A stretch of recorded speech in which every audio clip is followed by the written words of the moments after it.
Welcome back to Carneades.org. Today we're going to be continuing with our series in defense of skepticism, how to believe nothing, doubt certain knowledge, dismantle dogmatists, avoid contradictions, eschew error, and never fall on the wrong side of the burden of proof. Again, in this video we're going to look at how you can live your life as a skeptic, specifically as an indirect skeptic, and how to live life without beliefs.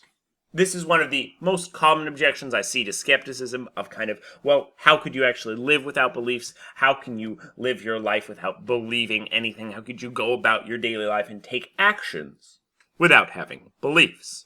We're going to take a look at that argument and a couple of ways that one could live one's life without beliefs. So, along with this kind of idea of acting as something of an assumption that it's required in order to act, that you have beliefs. It's important to note that while we may suspend judgment on the truth of beliefs without hindering our life or reaching any contradictions, suspending action is an action in itself and therefore impossible. Imagine you have the choice of, do I want to get up today or do I want to stay in bed? There's no way to suspend judgment or suspend action on those two propositions. There's no way you can not stay in bed but also not get up and do things. You have to make a choice. Action is something that forces you to choose. Whereas, were you to have the choice between, I can believe that there is a bed or believe that there isn't a bed, you would be able to suspend judgment and have neither belief.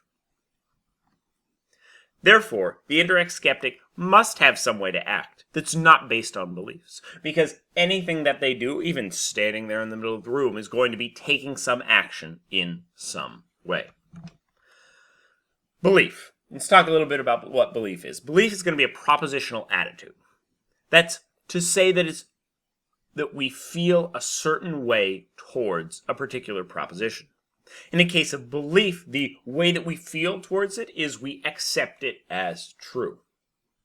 Belief, note, is the one propositional attitude that the skeptic is not going to help themselves to.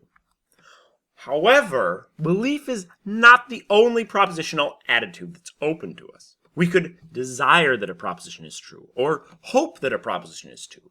We can wonder if it's true, or consider whether or not it's true. We might suspect it's true, or doubt that it's true. All of those other propositional attitudes, although they have much less literature in philosophy surrounding them, are fully open to the skeptic. The skeptic is allowed to hold any of those positions. They're just not asserting or accepting that a specific belief is true, that a specific propositional attitude is true. And it's upon these other ways that we can have a relationship with a belief that we are going to be able to do things as skeptics. We can have many other propositional attitudes. And in fact, I think it's upon these propositional attitudes that we often act, or so it would seem. You don't get out of bed in the morning because you have some belief that a bed exists. You have a desire to go up and get breakfast because you're hungry. It seems that desire is much more likely to cause us to take actions, in fact, than belief is.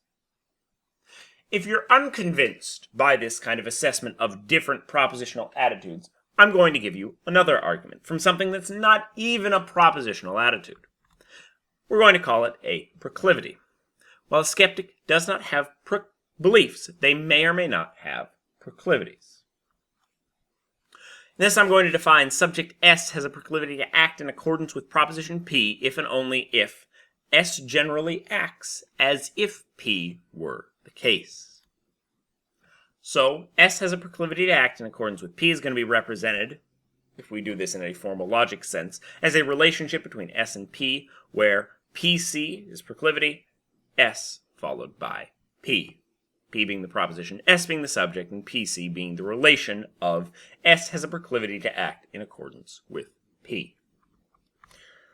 So, for example, if a car is approaching a skeptic, they may lack the belief that either they or the car exists, but have a proclivity to act as if they do. If the skeptic jumps out of the way, it's not because of a specific process of reasoning, I believe that the car will hit me if I don't move. It's in fact due to a proclivity. The skeptic is merely having a proclivity to act in accordance with the claim, I should avoid fast-moving objects. And yet the skeptic may have no opinions about that claim, in the same way that a rabbit that jumps out of the way from a speeding car coming towards them might have no opinions about the claim. In fact, according to our best understanding of biology, rabbits can't speak language. So they couldn't assent to any propositions because they couldn't conceive of a proposition. So while the rabbit might also act in accordance with the claim, I should avoid fast-moving objects, or have a proclivity to act that way, they might not be even able to assent to such a claim. Clearly, as a rabbit can act, so can the skeptic. In the same way, a skeptic eats food not because it'll keep her alive, but because she has a proclivity to act in accordance with, if I don't eat food, I will die, and I don't want to die.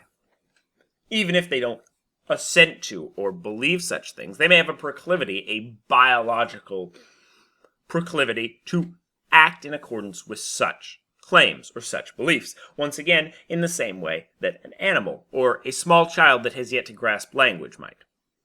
And if the skeptic says, this honey tastes sweet, he's not affirming a belief about the honey in his mouth, but rather he has a proclivity to act in accordance with the claim, if something tastes like this, you should say it's sweet. Kind of a social norm that the skeptic is acting in accordance with.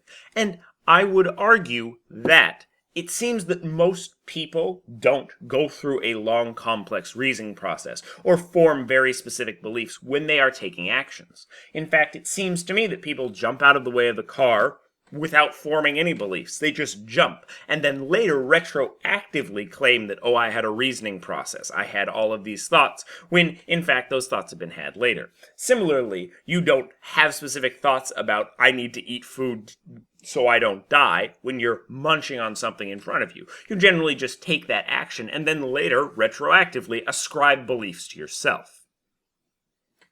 It would seem that under that view, the skeptic's the one that's being more honest in saying that they took actions without thinking, or without forming beliefs. They just had a proclivity to act in a specific way. Note, I'm not asserting that this is the way the world works, or that I know proclivities exist. I'm merely giving an example as a counterexample to the claim that action requires belief. This is a possible example. I don't know if this is the case. It in fact may not be the case. But it seems to be possible, and therefore it seems to provide a counterexample. I'm demonstrating that the claim, one cannot take actions without beliefs, seems to lead to a contradiction. But to provide that in a more formal form, let's take a look at this argument. So, assume that the only way to take action is through belief, and that the laws of logic are true. Assumed indirect proof. I assume all the important things that I generally assume with indirect proofs as an indirect skeptic from the previous video. Belief, as a propositional attitude, requires the ability to formulate propositions and to use language. Just the understanding and definition of belief contained in those original assumptions. Young children and some animals do not have the ability to use language. It seems to me that most people would assent to this. If you claim that all animals, even things like insects, have the ability to use language, well, then we should be having a different discussion. Young children and animals are able to act without language, but with a proclivity towards certain claims. Even if you want to get rid of proclivity from this statement completely, it would seem that young children and animals are able to act without language. It seems that flies and grasshoppers are able to move. Once again, if you want to argue that flies and grasshoppers don't in fact move, we can be having a different conversation. It seems that the way they act, though, is through a proclivity towards certain claims. Or we might just simply define or understand the way they act in terms of proclivities. Young children and animals can act without belief, based on 4. Therefore, something can act without belief. Therefore, from 6 and 1, things both can and cannot act without belief. Clearly, this is a contradiction, so we need to get rid of some of our original assumptions. And unless you want to deny such things as insects don't use language, or insects move or can act, it would seem that the thing we want to deny is that original assumption, that the only way to take action is through having beliefs. That seems to be the problem. Now, of course, there could be a lot of other things that are wrong, which is why we're not going to assert very dogmatically our conclusion, because the laws of logic could be wrong, we could be flawed in making this proof. However, it does seem that it's possible that this leads to a contradiction, or at least generally an argument that follows the laws of logic makes it lead to a contradiction, so it would seem it's a pretty worrying claim. Note, importantly, I'm not claiming that some proclivities are better than others. The dogmatist might, but I'm not. I'm not making any dogmatic claims about proclivities at all. I'm simply using them to demonstrate the contradiction that is inherent to the dogmatist's position. Okay? Let's take a look at some objections. So, doesn't this just replace beliefs with proclivities? I've gotten this in terms of a lot of things, as well as the original propositional attitudes objection. Wouldn't this just start the debate all over again? Well, no. Proclivities are very different from beliefs. They're a very different kind of thing. While you need to be aware of and assent to your beliefs, your proclivities have solely to do with your actions. You may not be aware of them. You may not assent to them. You may not have control over them. You have a proclivity to act as if you need oxygen. No matter what you believe, you are probably going to act with a proclivity in accordance to that belief. And proclivities can't be justified as beliefs can. Skeptics don't go through a reasoning process to arrive at a proclivity, so they can't justify them. In fact, no one arrives at these proclivities through a reasoning process. They're simply behavioral trends. And finally, while beliefs are trying to demonstrate that propositions have some relation to the world, unless you're a pragmatist about truth or have strange beliefs about truth, proclivities only have relations to actions. If you're a pragmatist or have some other theory of truth, we can talk separately. If I have the belief that a car is coming at me, I'm trying to refer to some car that's coming at me. I'm trying to have that word car have some referent in the world, and have the word me have some referent in the world, and movement have some referent, have some understanding, have some meaning in the world.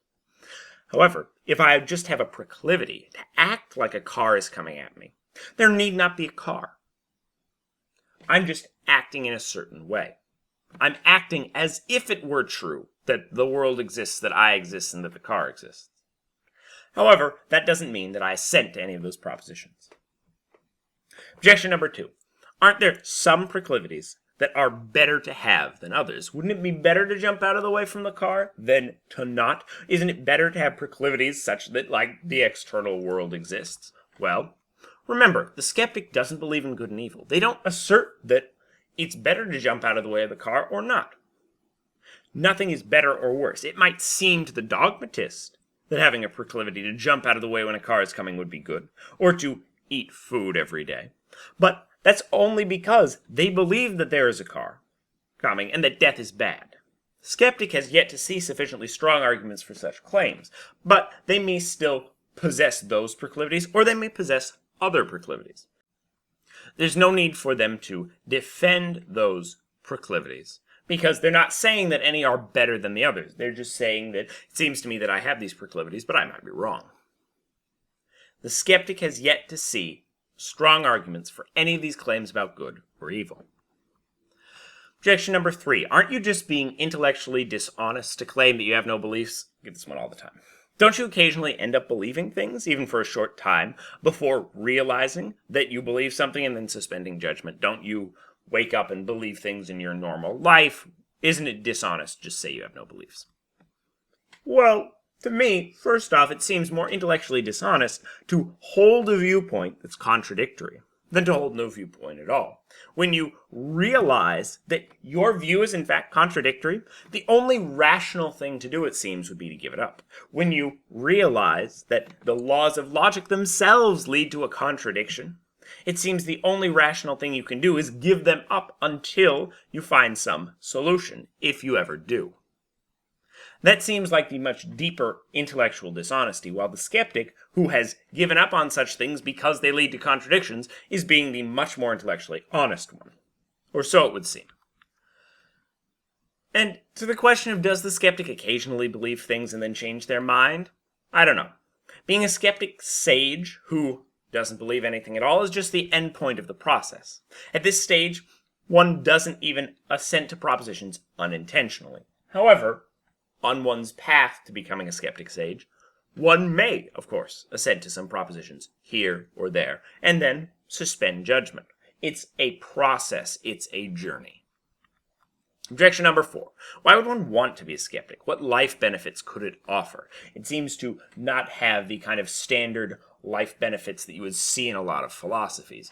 Well, to answer this objection, I'm going to kind of take from the dogmatist's point of view, from the point of view of someone who's not a skeptic, and explain to them from their viewpoint some things that might be good, in their sense of good, to have. Once again, taking that kind of indirect skeptic mindset of taking on someone else's viewpoint and working from there. So, the big appeal of being a skeptic is that you avoid error. You cannot believe a false proposition as you have no beliefs. It's also a useful standpoint from which to evaluate other viewpoints free of bias, because when you come to that, when you walk into the indirect proof, the only thing that you're assuming is those things that someone has already asserted or already has as part of their belief structure. So you're not bringing in any other biases or thoughts or ideas that you have because you don't have beliefs. And of course, you can't be wrong about something if you don't believe it. And also, according to Timon, when Pyrrho became uncommitted to any beliefs, he became quite tranquil and content. He reached a state of skeptical ataraxia, not longer having to defend indefensible claims. Next up, we are going to be taking a look at complete skepticism. That was the life of the indirect skeptic. In complete skepticism, we're going to be doubting absolutely everything. We're going to take a look at some kind of primitive propositions that people always put towards the skeptic. I've done some videos on these before, but we're going to dig in a little bit deeper and assess some claims that may be a little bit harder to deal with than those original ones. Watch this video and more at Carneades.org, and stay skeptical, everybody. Oh, hello there, William James here. If you enjoyed that video, you should check out these other videos by Carneades.org. Or you can just subscribe to Carneades.org on YouTube to get all of the newest updates and a new philosophy video every single week. Damn the absolute, I say.